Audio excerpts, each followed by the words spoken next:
আবু দাউদ শরীফের মধ্যে রাসূলের সাহাবী আব্দুল্লাহ ইবনে মুগাফফাল রাদিয়াল্লাহু তাআলা আনহু তিনি বর্ণনা করেন, লা ইয়াকুলান্না আহাদুকুম ফি মুস্তাহাম্মিহি সুম্মা ইয়াতাওয়াত্তাউ ফি। রাসূল সাল্লাল্লাহু আলাইহি সাল্লাম নিষেধ করেছেন, তোমরা কেউ জানো তোমাদের ঘরের মধ্যে যে গোসলখানা রয়েছে এগুলোর মধ্যে যেন কেউ প্রস্রাব না করে। অনেকে এরকম করে ফেলে অলসতাবশত, এমন যেন আমাদের দ্বারা না হয় আমাদের ভিতরে অস্পর্শা সৃষ্টি হবে, খারাপি সৃষ্টি হবে। এই দিকে আমাদের লক্ষ্য রাখা, খেয়াল রাখা। আমরা যদি এইভাবে চলাফেরা করি, আমাদের জিন্দেগি যদি এভাবে আমরা পরিচালনা করি, তাহলে আমাদের দুনিয়াও কামিয়াব হবে, আখিরাতেও কামিয়াব হবে। তো নামাজের জন্য পবিত্রতা অতি জরুরি। এগুলো আমাদের লক্ষ্য রাখা, খেয়াল রাখা। এগুলোর যদি আমরা খেয়াল রাখি তো আমাদের ওই কলবটা পবিত্র থাকবে, আমাদের মনটাও পবিত্র থাকবে। 6 নম্বর বিষয়, আবদ্ধ পানির মধ্যে প্রস্রাব না করা, প্রবাহমান পানির মধ্যে প্রস্রাব না করা। এদিকে আমাদের লক্ষ্য রাখা উচিত। মুসলিম শরীফের মধ্যে জাবের রাদিয়াল্লাহু তাআলা আনহু তিনি বর্ণনা করেন, আইয়ুবালা ফিল মাইর রাকির। আল্লাহ রাসূল নিষেধ করেছেন, তোমাদের কেউ যেন আবদ্ধ পানির মধ্যে ইস্তেঞ্জা না করে। প্রবাহমান পানি, গোসলখানায় যেন কেউ যেন ইস্তেঞ্জা না করে। যদি কেউ আবদ্ধ পানির মধ্যে ইস্তেঞ্জা করে, গোসলখানায় যদি কেউ ইস্তেঞ্জা করে, এতে তোমাদের ভিতর খারাপ সৃষ্টি হবে, ওয়াসওয়াসা সৃষ্টি হবে, বদ অভ্যাস সৃষ্টি হবে। এগুলোর কারণে আমরা আমাদের জমিনে চলাফেরাও অপবিত্র হয়ে যায়, আমাদের খাবারও অপবিত্র হয়ে যায়, আমাদের থাকাও অপবিত্র হয়ে যায়। আমরা যদি অপবিত্র থাকি, আমাদের পরবর্তী জিন্দেগির হালাত কেমন হবে এটা আমাদের জানা উচিত। আমি শুরুতেই বলেছিলাম, মানুষ যতই খারাপ কাজ করুক, যতই গুনাহ করুক, যতই অন্যায় করুক, ওই মানুষটা যদি মারা যায়, তাকে দাফন কাফনের মাধ্যমে, পবিত্রতার মাধ্যমে তাকে দাফন করা হয়। ঠিক নেই? তাকে এইভাবে কি করা হয়? দাফন করা হয়। এই জন্য আমাদের অতি জরুরি, অতি কর্তব্য পবিত্র থাকা। আজ আমাদের কলব পবিত্র না থাকার কারণে আমাদের ভিতরে অশ্লীলতা সৃষ্টি হয়ে যাচ্ছে, আমাদের মগজ অপরিচ্ছন্ন হয়ে যাইতেছে, আমাদের অবস্থার হালাত কেমন হয়ে যাইতেছে। আমরা তো সবাই দুনিয়া করতে করতেই চলাফেরা করতেছি, থাকতেছি। সবাই দুনিয়া লোভী, দুনিয়ামুখী হয়ে আছে, টাকা লোভী হয়ে আছে, টাকামুখী হয়ে আছে। আমাদের দিনগুলা যদি এভাবেই কাটে, আমাদের দিনগুলা যদি এইভাবেই পরিচালনা করা হয়, তো আল্লাহর আদালতের কিভাবে জবাব দেব একটু ভাবা উচিত আমাদের। এই যে বিভিন্ন জায়গায় মানুষকে হত্যা করা হইতেছে, মসজিদের ইমামকে হত্যা করা হইতেছে, মারতেছে, এগুলো কেন? আমাদের দুনিয়ার লোভ, আখিরাতের লোভ আমাদের ভিতরে নাই। দুনিয়ার লোভ এগুলা, টাকার লোভ এগুলা, সম্পদের লোভ এগুলা, শেয়ারের লোভ, বোঝেন তো? শেয়ারের লোভ এগুলা যদি আমাদের ভিতরে থাকে, তো আমাদের মনের ভিতরে হিংসা সব সময় থাইকেই থাকবে, কখনো বন্ধ হবে না। এদিকে আমাদের লক্ষ্য রাখা। যে বিষয়গুলো বললাম, নামাজের জন্য যা কিছু করণীয়, পরিচ্ছন্ন থাকা, হেফাজত করা ওই নামাজকে, কিসের মাধ্যমে? পবিত্রতার মাধ্যমে। আমরা এই পবিত্রতাগুলো রক্ষা করব। ওই পবিত্রতাগুলো যদি লক্ষ্য না রাখি, আমাদের সামনের জিন্দেগির হালাত ওই অপবিত্র অবস্থায় চলবে, খারাপই অবস্থায় চলবে। ভালো হওয়ার কোনো ইচ্ছাই আমাদের নেই। এগুলোর দিকে আমাদের লক্ষ্য রাখা, নামাজের প্রতি আমাদের লক্ষ্য রাখা। অনেকেই আসরের সময় অজু করে, অজু না করে মসজিদে চলে আসে। এগুলোর দিকে লক্ষ্য করা। 2 নম্বর যে কর্মসূচি, নামাজের বাহিরে 7টা ফরজ রয়েছে। 1 নম্বর হলো শরীর পাক থাকা, 2 নম্বর হলো কাপড় পাক থাকা, পবিত্র থাকা। শরীর যদি পাক না থাকে, কাপড় যদি পাক না থাকে, তো নামাজ হইল কিভাবে? 3 নম্বর নামাজের জায়গা পাক থাকা। আল্লাহর পুরো জমিনটাই পাক, তারপরেও এটাকে পাক রাখা, অনেক সময় এটার মধ্যে অপবিত্র জিনিস থেকে যায়, এগুলোর দিকে লক্ষ্য রাখা, চতর ঢাকা। আজকের বয়ানের আলোচ্য বিষয় হলো পবিত্রতার প্রসঙ্গে। আমাদের কতটুকু কর্তব্য, কতটুকু দায়িত্ব পবিত্র থাকা। পবিত্র থাকার ইচ্ছা করি না, চেষ্টাও করি না। মানুষ যতই গুনাহ করুক, মানুষের দ্বারা যতই খারাপ কাজ করা হোক, যতই অন্যায় করা হোক, যতই অশ্লীলতার মধ্যে লিপ্ত থাকুক, ওই মানুষটা যখন মারা যায়, মারা যাওয়ার সময় তাকে পবিত্র করেই দুনিয়া থেকে বিদায় করে, কাফন দাফনের মাধ্যমে তাকে কবরে নিয়ে শোয়ায় আসে। তো এই কথার দ্বারা বোঝা গেল পবিত্র থাকা আমাদের কতটুকু কর্তব্য, কতটুকু দায়িত্ব আমাদের। আমাদের পবিত্র কলব নাই, এই কারণে আমাদের চলাফেরা, আমাদের খানা, আমাদের ঘুম সব কিছু শয়তানের সাথে স্পর্শ হয়ে আছে। আমাদের পবিত্র একটা মন নাই, যে মনের কারণে আমরা অন্যকে ভালোবাসতে শিখি না, আল্লাহকে ভালোবাসতে শিখি না, রসুলকে মহব্বত করতে শিখি না, মসজিদ মাদ্রাসা আলেম ওলামাদেরকে মহব্বত করতে শিখি না, জানি না। এই যে পবিত্র একটা মন নাই, এই কারণ সব কিছুর মধ্যে পবিত্রতা থাকা উচিত। কোরআনে হাকিমের মধ্যে আল্লাহ বলেন, হাফিজু আলাস সালাওয়াত, আল্লাহ বলেন নামাজের জন্য তোমাদের কতটুকু দায়িত্ব পবিত্র থাকা। এই নামাজকে তোমরা হেফাজত করো, এই নামাজের বেলায় তোমরা যত্নবান হও। কিভাবে যত্নবান হইবা? আল্লাহ বলেন পবিত্রতার মাধ্যমে ওই নামাজকে যত্নবান করা, ওই নামাজকে পবিত্রতার মাধ্যমে যত্নবান করাও, তাহলে নামাজের যত্নবান হবে, হেফাজত হবে। তো পবিত্র কিভাবে থাকবো? ইস্তেনজার কিছু আদব আছে, আমাদের কিছু পবিত্রতার বিষয় আছে। নামাজের আগে আমাদের ইস্তেনজা সারা, জরুরত সারা, ওযু করে পবিত্র হওয়া, পবিত্র হইয়া মসজিদে আসা, আইসা তারপরে জামাতে নামাজ আদায় করা। ইস্তেনজা যে আমরা যাব,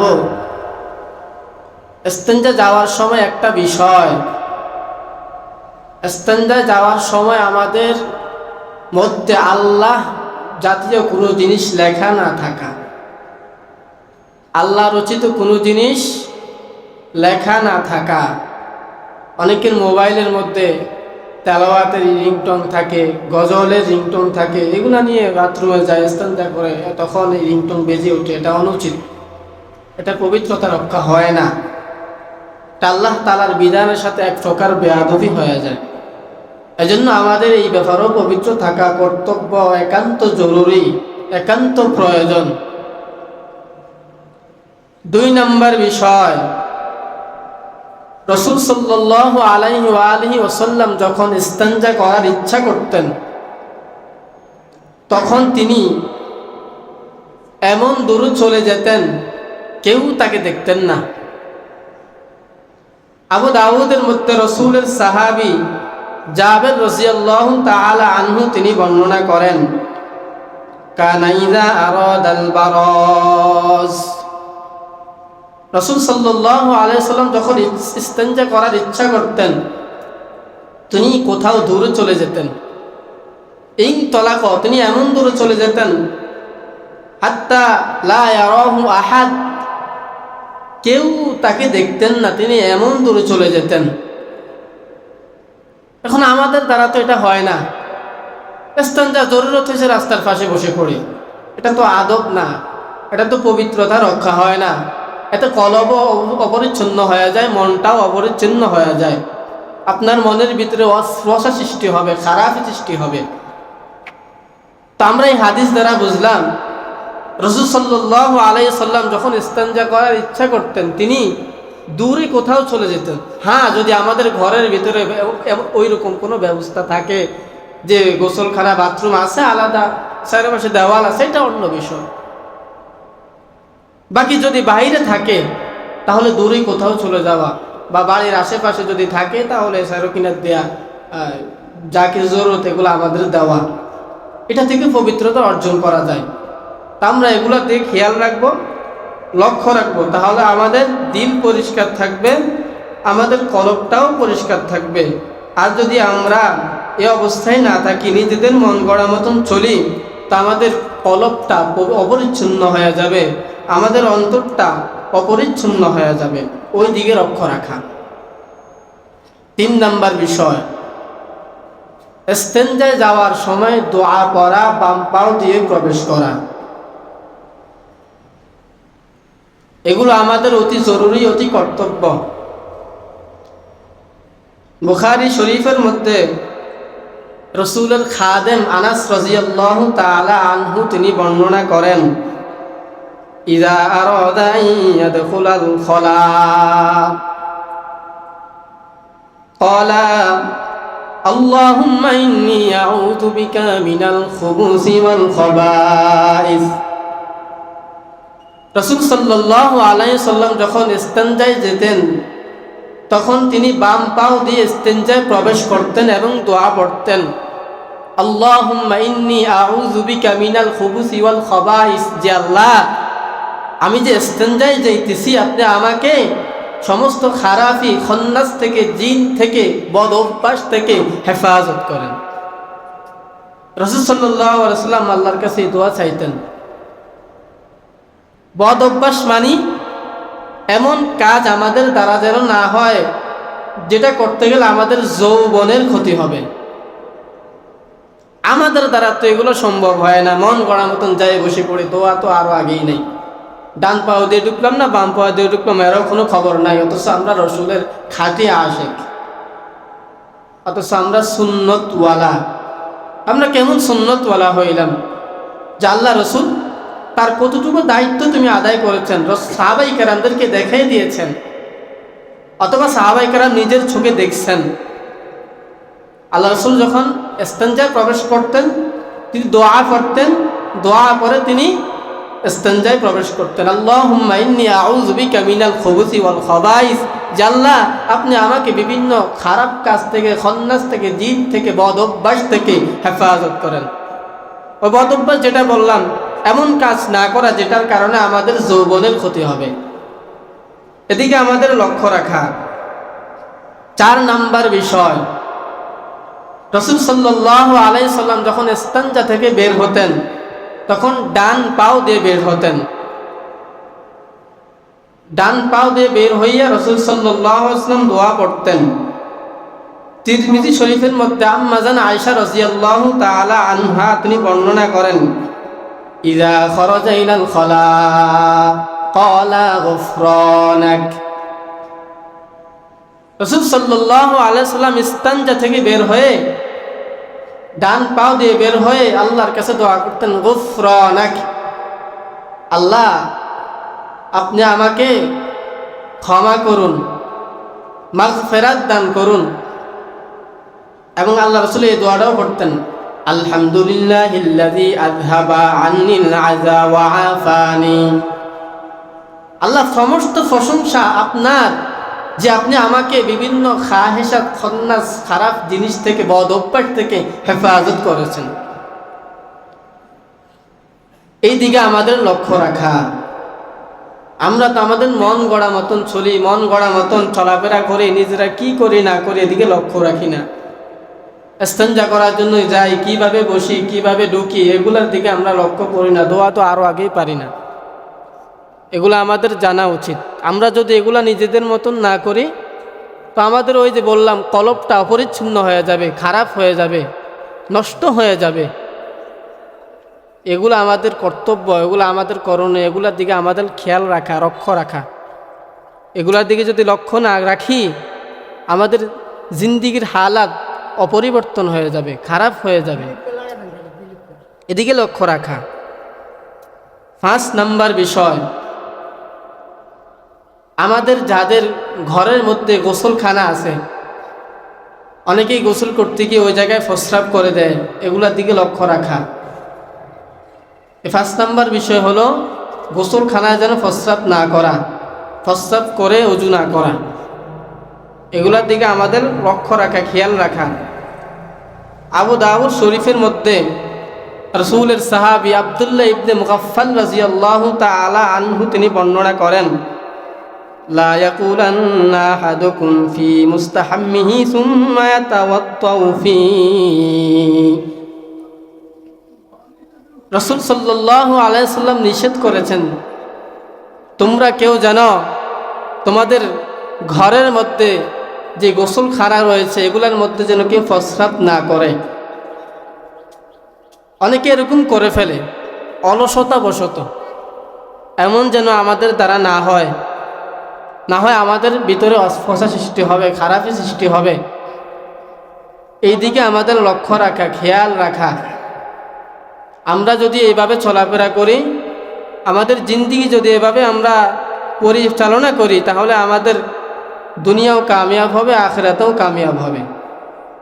তো নামাজের জন্য পবিত্রতা অতি জরুরি, এগুলো আমাদের লক্ষ্য রাখা, খেয়াল রাখা। এগুলোর যদি আমরা খেয়াল রাখি তো আমাদের ওই কলবটা পবিত্র থাকবে, আমাদের মনটাও পবিত্র থাকবে।